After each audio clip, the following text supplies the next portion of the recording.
mis asi on üldse discgolf ja kuidas seda mängitakse?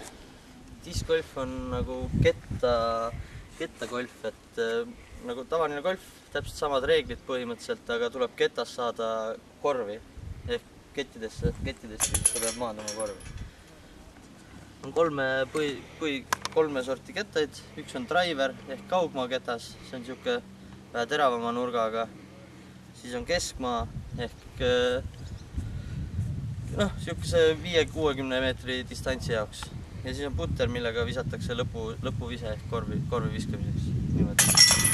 Et need driverite ja nendega ei visata, et need on natuke õrnemad ja sellepärast on kotis nii palju kettaid, et kõik kettad on erinevate omadustega. Et üldjuhul inimestel, kes nagu natuke rohkem mängivad, arvad umbes 20-30 kettast on kotis alati. Põhimõtteliselt küll Eestis eelmine aasta oli alles, siis oli paarsada mängijat, registreeritud mängijat. Et selle aastaga, viimase aastaga on nüüd see arvukus tõusnud 5000 peale. Et see trend on ainult ülesmäge. Soomes näiteks ta on juba number 1 spordiala ja kogu aeg kasvab. Et Eestis radasi näiteks on juba 50 tükki ja kogu aeg planeeritakse juurde ja juurde. Praegu Tallinnas on nii vähe võimalusi mängida, aga Lõuna-Eestis on hästi palju radasi, kus on nagu väga head tingimused.